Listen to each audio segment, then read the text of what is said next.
রেখেছো। ইয়া রাসূলুল্লাহ, হাবিবাল্লাহ, আমি গরিব মানুষ, আমি বড় দরিদ্র মানুষ, আমার বাড়িতে কিছুই নাই, আমার বাড়িতে কিছুই নাই। আমি একমাত্র যে সমস্ত মাল ছিল সমস্ত মালগুলাকে একত্রিত করেছি, দুই ভাগে ভাগ করে আমার জন্য দুই ভাগ রেখেছি, আর দুই ভাগ আপনার কদম মোবারকে হাজির করেছি। তার মনে আপনার উমর ফারুক রাদিয়াল্লাহু তাআলা, যিনি আপনার আল্লাহর নবী সাল্লাল্লাহু আলাইহি ওয়াসাল্লামের কাছে যেদিন থেকে কলেমা পড়েছেন সেই দিন থেকে আপনার প্রকাশ্যে ইসলামের দাওয়াতটা চলতে লেগেছে। সেই উমর ফারুক তিনি এসে বললেন, বলে আপনার সাহাবী আমার জন্য কি এনেছো বলো। ইয়া রাসূলুল্লাহ, হাবিবাল্লাহ, আমি দুই ভাগে ভাগ করেছি আমার সমস্ত মালগুলা, করার পরে এক ভাগ আপনার জন্য রেখেছি এনেছি, আর এক ভাগ আমি আমার বাড়ির জন্য রেখেছি। আল্লাহ বলছেন সমস্ত সাহাবীকে দেখতে পাচ্ছি, কিন্তু একজন সাহাবীকে দেখি নাই, যে সাহাবীটা হিজরতের সময়তে তিনি ছিলেন হযরতে আবু বকর সিদ্দিক রাদিয়াল্লাহু তাআলা। এই সাহাবীকে দেখা যাচ্ছে না, তিনি পিলারের আড়ালে লুকিয়েছিলেন, তার থলিতে কিছুই ছিল না, কয়েক দিরহাম টাকা আর কয়েক কিলো জব তার থলিতে ছিল। আল্লাহ নবীর কদম মোবারকে হাজির করেছেন, করার পরে বলছি, বলে আবু বকর, তুমি আমার জন্য কি এনেছো বলো। ইয়া রাসূলুল্লাহ, হাবিবাল্লাহ, আমি আপনার জন্য কিছু আনতে পারি নাই, আমার বাড়িতে যে সমস্ত মালগুলো ছিল এই মালগুলোকে একত্রিত করে সব এনেছি। তোমার বাড়ির জন্য কি রেখেছো? বলে আমার বাড়ির জন্য আল্লাহ এবং তার রাসূল ছাড়া কিছুই বাকি নাই। বাড়িতে আল্লাহ এবং আল্লাহর রাসূলকে রেখে এসেছি, তাই বলছে বলে সমস্ত মাল আপনার কদম মোবারকে আপনার দিয়ে দিয়েছি। এই যে কিছুক্ষণ আগে আপনার যে বয়ান হলো, এই টাকার দ্বারাতে মালের দ্বারাতে যদি মনে করে মানুষ যে আমাকে টাকায় বাঁচিয়ে রাখবে, মালে বাঁচিয়ে রাখবে, তার হুতামা জাহান্নাম জায়গা হবে। তার জন্য এই হযরত উমর, হযরত আবু বকর সিদ্দিক রাদিয়াল্লাহু তাআলা আনহু সমস্ত মালকে আল্লাহর রাস্তায় কোরবান করে দিলেন। এই যে আপনার আব্দুর রহমান সাহাবীটা, এই সাহাবীটা আপনার মনে মনে ভাবছে, আল্লাহ আমি এত বড় গরীব শ্রেণীর সাহাবী, আমি কিছুই দিতে পারলাম না। এই যুদ্ধে আপনার মহিলারা নাকে দুল, কানে ফুল, তারা অনেকেই তারা আপনার সাড়া দিয়েছিলেন। ওই সাহাবীটি আপনার ভাবছেন, ভাইরে হতভাগা কপাল, সবাই সব কিছু দিল কিন্তু আমি কিছুই দিতে পারলাম না, আমার উপায়টা কি হবে? তখন বলছি, ইয়া রাসূলুল্লাহ, ইয়া হাবিবাল্লাহ, আমার জন্য আপনি একটু দোয়া করে দেন যেন জিহাদের ময়দানে আমি শহীদ হয়ে যেতে পারি, জিহাদের ময়দানে যেন আমি শহীদ হয়ে যেতে পারি, এই দোয়া আমার জন্য একটু করে দেন। তখন আল্লাহ নবী কি বললেন সাহাবীদেরকে, তোমরা একটা গাছের বাকল নিয়ে এসো। একটা গাছের বাকল না হলো হাতে বেঁধে দিয়ে বলছে, বলে আব্দুর রহমান, তোমার যুদ্ধের ময়দানে যাওয়া লাগবে না, তোমাকে যদি আল্লাহ পাক জ্বরের ভিতরে ওই 3 দিনের মধ্যে মৃত্যু দেয়, তবে তোমার আমলনামায় শাহাদাতের খাতায় তোমার নাম উঠবে। বলুন সুবহানাল্লাহ। শাহাদাতের খাতায় তোমার নাম উঠবে যদি তোমার জ্বরের ভিতরে মৃত্যু হয়। মুহতারাম বুজুর্গ মাসুম, আল্লাহর নবী সাল্লাল্লাহু আলাইহি ওয়াসাল্লাম আপনার মান শৈল সাজিয়ে গুজিয়ে সুসজ্জিত করে নিয়ে আপনার চলে গেলেন যুদ্ধ ময়দানে। যার পরে 3 দিনের মাথাতে আপনার কি হয়, খবর হয়ে গেল দুনিয়ার বুক থেকে চলে গিয়েছে।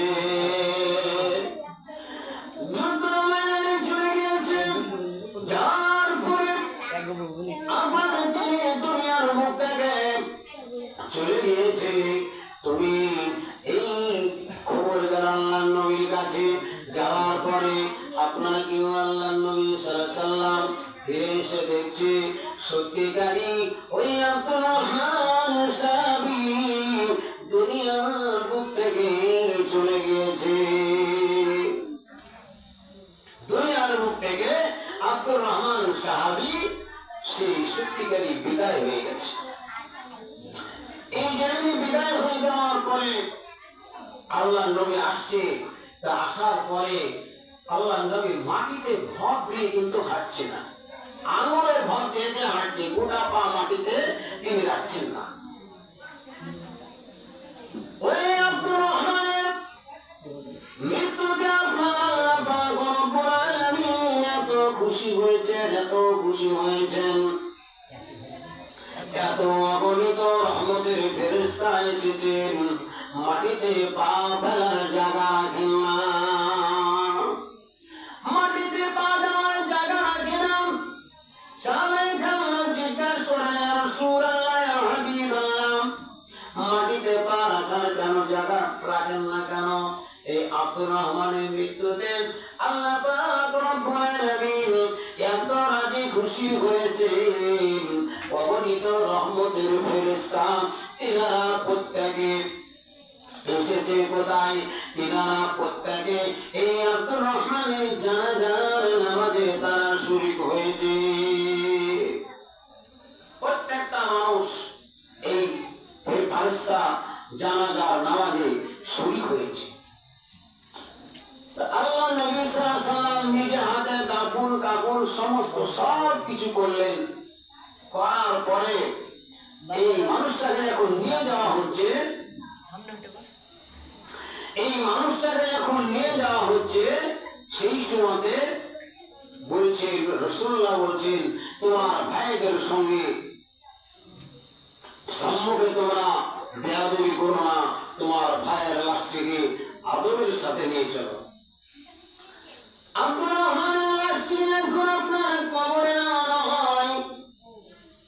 একটি আপনার বাতি নিয়ে দাঁড়িয়েছিলেন, যার নাম হচ্ছে হযরতে বেলাল রাদিয়াল্লাহু তাআলা আনহু।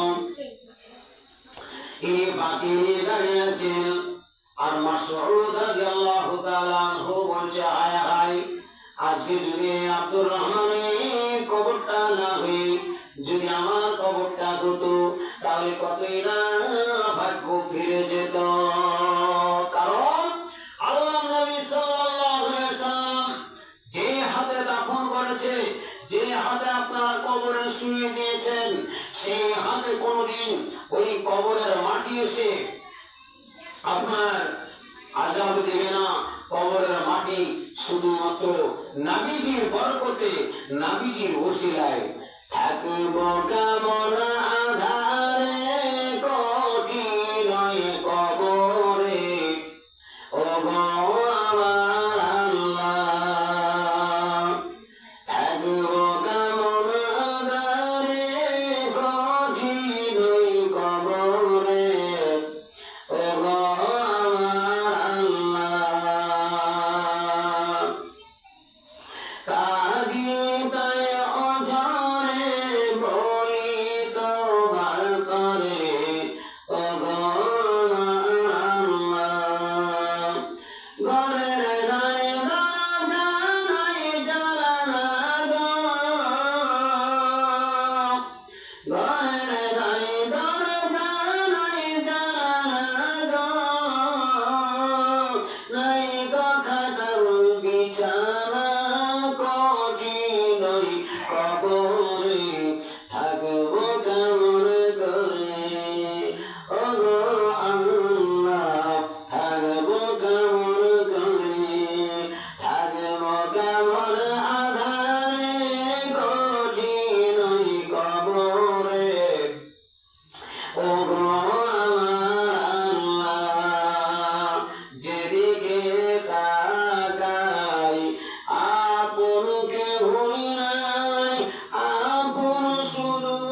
শাফিয়ানা মুহাম্মদ।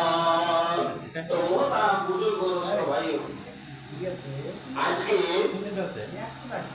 একটা এমন উদ্দেশ্য করে এই মজলিসের আয়োজন করা হয়েছে, যেটা আল্লাহ নবী সাল্লাল্লাহু আলাইহি সাল্লাম এই সুন্নাত মোতাবেক বলেছে, সুন্দর দেখে ছেলের একটা নাম রাখো, নাম রাখার পরে এই আকিকা দাও যে একটা সুন্দর নাম রাখো।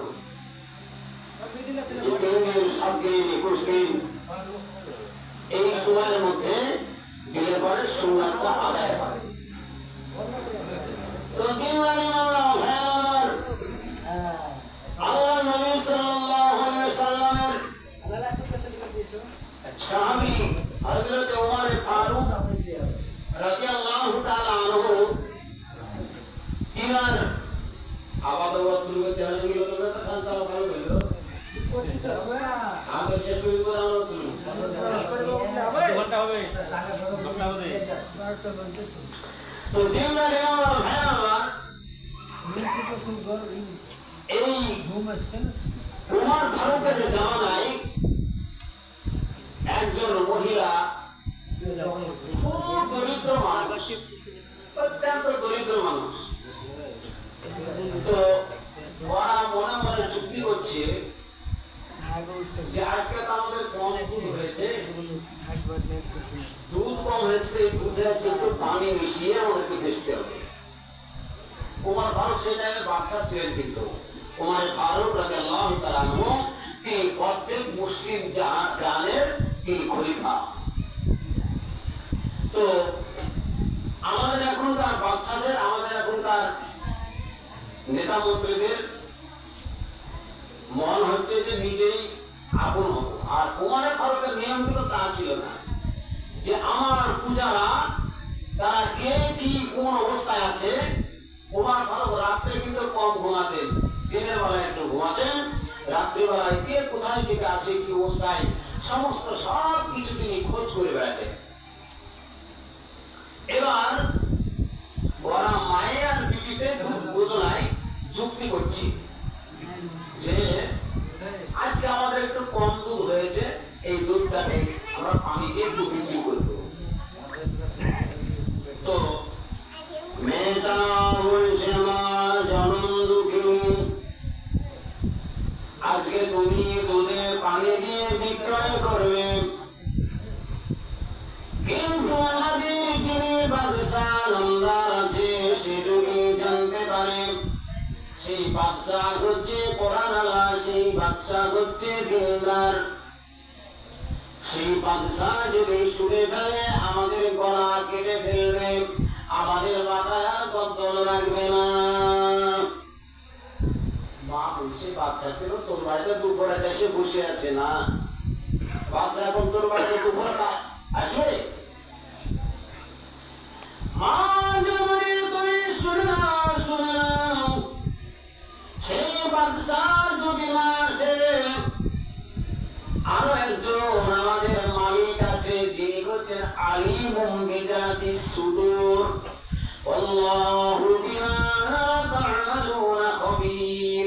আল্লাহ পাক রব্বুল আলামিন তিনি সমস্ত কিছুর খবর রাখেন, সব কিছুর তিনি খবর রাখেন। তা আমাদের খবর কি আল্লাহর কাছে নাই? সে আল্লাহ কি আমাদের জানতে পারবে না? মা জননী জনম দুঃখিনীকে দুধে পানি দিতে দিল না। সকাল বেলাতে বুড়িমাকে কাছে উমর ফারুক রাদিয়াল্লাহু তাআলা আনহু তিনি গিয়ে 2-4 জন ফোর্স পাঠিয়ে দিয়েছে, বলা অন্য জায়গা তো ওই বুড়িমা আছে, ওই বুড়িমাকে তাড়াতাড়ি করে আমার দরবারে হাজির করে ফেলো। সকালবেলায় উঠি অমনি পুলিশ চলে এসেছে বুড়ির বাড়িতে। বুড়িমা, তোমাকে আমাদের বাদশা লিখেছেন, তোমাকে অ্যারেস্ট, তোমাকে যেতে হবে। বুড়িমা মনে মনে বলছে, হায় হায় কি হইল, কি ব্যাপার, বাদশার তেমন কি অন্যায় করলে আমি, আমাকে বাদশা ডেকে পেটিয়েছে, আমাকে অ্যারেস্ট করে নিয়ে যাচ্ছে, কি ব্যাপার? থর করছে, কাঁপছে, বুড়ির পা মাটিতে পড়ে না। আর উমরের বিচার তো খুব কঠিন, উমরের বিচার কঠিন, কতল করে দিবে, সেই ভয়ে কাঁদছে।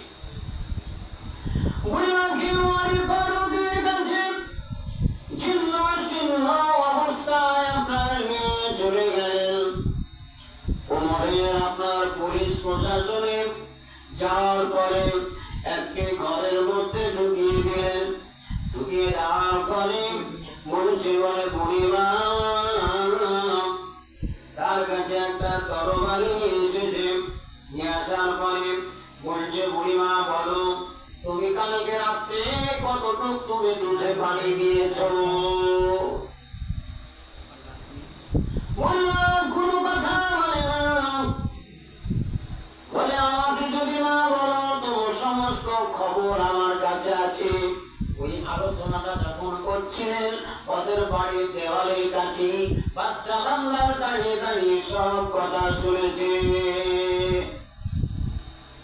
ভয় দেখিয়ে বলল, বলে বাদশা রামদার, আমি পানি দেওয়ার কথা বলছিলাম কিন্তু আমাকে পানি দিতে দেয় নাই, আমি দিই। উমর ফারুক বলছে, বলে বুড়ি, এইরকম কাজ আর তুমি জীবনে কোনদিন করবা কি বলো? আজকে যদি আমার খাওয়া মারা যায়, আল্লাহ পাক তিনি বলেছেন, ওয়ামা মিন দাব্বাতিন ফিল আরদি ওয়াল্লাহু খায়রুর রাযিকিন। আমাদের যিনি হচ্ছেন রিজিক দাতা, এবং ওয়ামা মিন দাব্বাতিন ফিল আরদি, আসমান জমিনের নিচে যে সমস্ত পাহাড় পর্বত পাখি পশুগুলো আছে, এই সমস্ত সবকে খাবার আল্লাহ পাক ব্যবস্থা করেন। ওই রকম করে আমাদের ব্যবস্থা তিনি করবেন। ভালো সমস্ত কথাবার্তা বলে উমার তখন বলছে, বলে বুড়িমা, তোমার ঘরে আমি একটা দিনদার মেয়ে দেখেছি। তোমার যে একটা মেয়ে আছে, ওই মেয়েটার সঙ্গে আমার একটা সন্তান রয়েছে। এই সন্তানটাকে তুমি বিবাহ দিবে? এটা কেমন করে হতে পারে? আমি গরিব শ্রেণীর মানুষ আর আপনি হচ্ছেন দিনদার পরেশগার বাদশা, তাহলে আপনার সঙ্গে কেমন করে আমার মিল হয়? বলে তুমি দিবে কি দিবে সেটা বলো। বলছে, বলে বাদশা আপনি যদি চান তবেই হবে, আর যদি না চান হবে না। আজ বিবাহ যখন দেবেন আপনার কয়েকটা গুণ দেখবেন। এই গুণ যদি থাকে, 1 নম্বর দিনদার, 2 নম্বর ইমানদার, 3 নম্বর আপনার পর্দা পুশিরা, এইরকম যদি কয়েকটা গুণ থাকে, সেই মহিলার সঙ্গে আপনার বিবাহ দেবেন। এই উমর ফারুক ওই বাদশা রাঙ্গার বেটা গুণ দেখতে পেয়েছে দিনদার, তাই তো রাজি হয়েছে।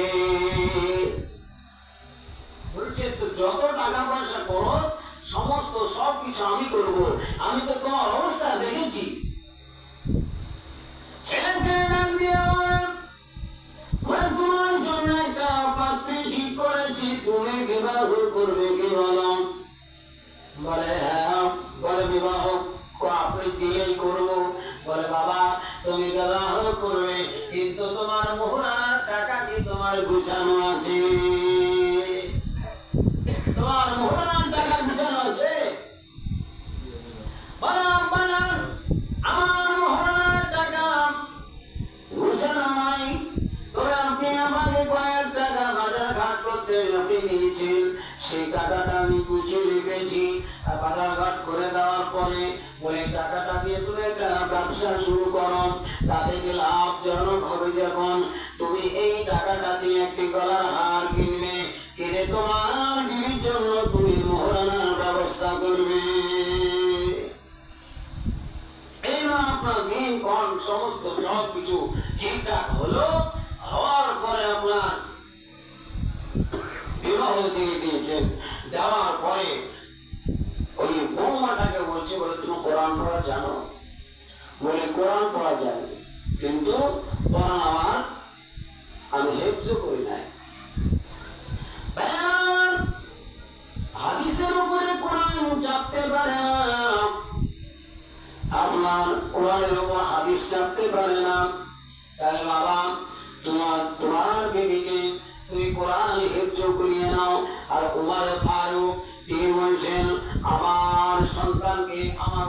তোমাকে যতদিন কোরআন না শিখতে পারবে, যতদিন কোরআন না হেফজ করতে পারবে, ততদিন পর্যন্ত তোমার কাছে রাখবে।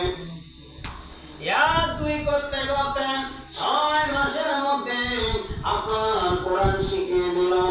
কোরআন শিখিয়ে দেওয়ার পরে আপনার বাড়িতে আপনার কোরআন শিখলাম, শিখার পরে শুনিয়ে দিলাম, শুনিয়ে দেওয়ার পরে এইবার ছেলে মেয়েকে আপনার পরিচয় করিয়ে দিলেন। দেওয়ার পরে কিছুদিন পরে ওই বৌমাটা আপনার গর্ভে সন্তান এলো।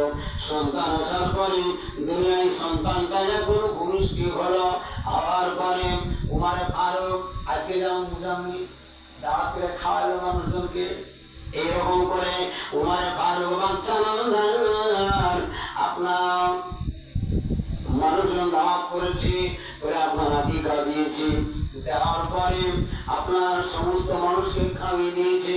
আর পর্দার সহিত ওই উমারে ফারুকের ছেলের স্ত্রীকে আপনারা কোরআন তেলাওয়াত করতে বলেছেন। বড় বড় সাহেব, মুর্শিদ, মুহাদ্দিস, মুকাম্মিল, ওলিয়া উলিয়া তারা আপনার সেই মজমায় ছিল, তারা আপনার সবাই শুনেছে। ওই উমারে ফারুকের আপনার ছেলের স্ত্রীর ওই কোরআন পড়া এত সহি, এত সহি, আল্লাহ পাকের ফেরেশতারা আপনার শুনেছেন। সেই দিন আপনার পবিত্র এই সুন্দর দেখে ওই বাচ্চার নাম রেখে, বাচ্চার মায়ের কোরআন তেলাওয়াত শুনিয়ে মানুষজনের খাইয়ে দিয়ে আপনার সুন্দর থেকে নাম রেখে একটি আকিকা তার দিয়ে দিয়েছে। তো এরকম করে আকিকা দিয়ে কি হয়, অনেক বালা মুসিবত ব্যক্তি শক্তি হয়, যার জন্য এই আকিকাটা দেওয়াটা হচ্ছে সুন্নাত। নবীজি বলেছেন, তাই আমরা যদি এই সীমারেখা করে দিয়েছি, এই সীমারেখার মধ্যে যদি দিতে পারি, একটা সুন্নাত জিন্দা হবে। আর একটা সুন্নাতকে জিন্দা করলে আল্লাহ পাক রব্বুল আলামিন 100 শহীদের দরজা তার আমলনামায় লিখে দেওয়া হবে। তো ভাইরা আমার ওয়াজিবেরা, আমাদের প্রত্যেককে যেন আল্লাহ পাক রব্বুল আলামিন রাসূলুল্লাহর সুন্নাত এবং আল্লাহ পাকের হুকুম মেনে চলার তৌফিক দেন, এই আশা রেখে আমি আমার বক্তব্য সমাপ্তি ঘটাচ্ছি। ওয়া আখিরানা আলহামদুলিল্লাহি রাব্বিল আলামিন। আল্লাহুম্মা সাল্লি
तरकी पूरे आमदी दे अलगजे पढ़ाया दुरूदे खजाना इन जाना पहुँचायो नबी रोजा या नबी सलाम अलैका या रसूल सलाम अलैका या हबीब सलाम अलैका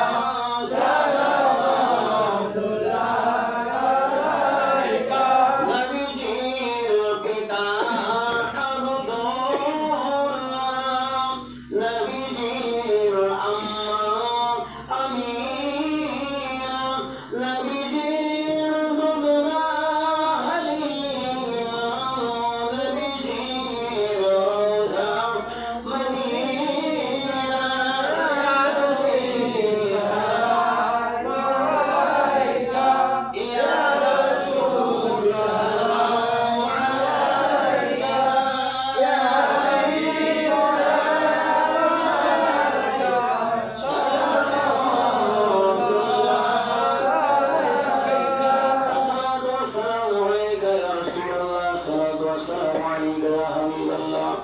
الصلاة والسلام عليك يا نبي الله الصلاة والسلام عليك يا سيد المرسلين شافي المسلمين وقال الله خاتم النبيين بلغنا مكارم كشف الجلال بجماله حسنت جميع خصاله صلوا عليه وآله